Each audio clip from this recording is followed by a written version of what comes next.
కరకట్ట నివాసం చంద్రబాబు నాయుడు గారు ఉండేటటువంటి కరకట్ట నివాసమే అధికారిక నివాసమని ప్రభుత్వం కొద్దిసేపటి క్రితం ఉత్తర్వులు జారీ చేసిందన్న బ్రేకింగ్ న్యూస్ మనం చూస్తున్నాము. 2024 జూన్ 12 నుంచి సీఎం అధికారిక నివాసంగా దాన్ని గుర్తిస్తూ నోటిఫికేషన్ కూడా జారీ చేశారు. ఉత్తర్వులు సాధారణ పరిపాలనా శాఖ ముఖ్య కార్యదర్శి జారీ చేశారు. ఇదే కరకట్ట నివాసం పైన అనేక విమర్శలున్నాయి. మొదటిది, గతంలో మాజీ మంత్రి దేవినేని ఉమా ఇది అక్రమ నిర్మాణం అనడం, అక్కడ ధర్నాలు ఇవన్నీ చేయటం, ఇవన్నీ ఒక ఎత్తు. రెండోది, ఇక్కడ ఉన్నటువంటి నివాసం అక్రమ నివాసం అని తెలిసినా సరే అక్కడ ముఖ్యమంత్రి స్థాయిలో ఉన్న వ్యక్తి నివాసం ఉండటం.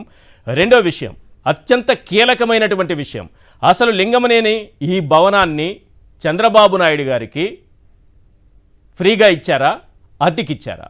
లింగమనేని గారు ఏమంటారంటే, నేను దేశభక్తుణ్ణి, ఈ రాష్ట్ర ప్రభుత్వానికి ఉచితంగా ఇచ్చేశాను అని అంటారు.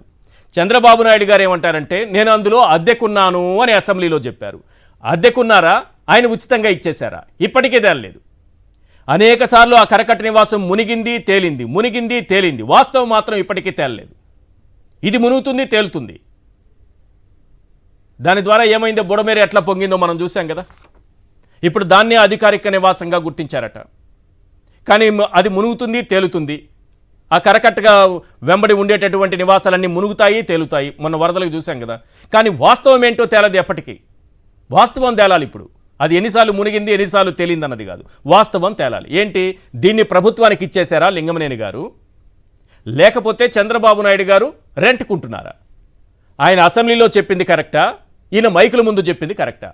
ఇప్పటికే ఆన్సర్ లేదు. ఓవరాల్గా ఒక అక్రమ నిర్మాణాన్ని, ఒక అక్రమ కట్టడాన్ని ఈరోజు నదీ గర్భాన్ని తొలిచి మరీ నదిలోకి వెళ్ళిపోయి కరకట్టలో నుంచి దానివల్ల ఎన్ని ఉపద్రవాలు సంభవిస్తున్నాయో మనం చూసాం. మొన్నటికి మొన్న ఈ వరదలు ఏ కారణంతో వచ్చాయి?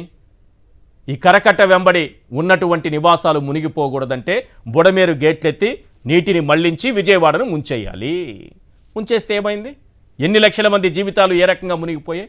మళ్ళీ అదే నివాసాన్ని అధికారిక నివాసంగా వీళ్ళు గుర్తించి ఉత్తర్వులు జారీ చేశారంటే పరిస్థితి ఎంత దారుణంగా ఉందో అర్థం చేసుకోండి.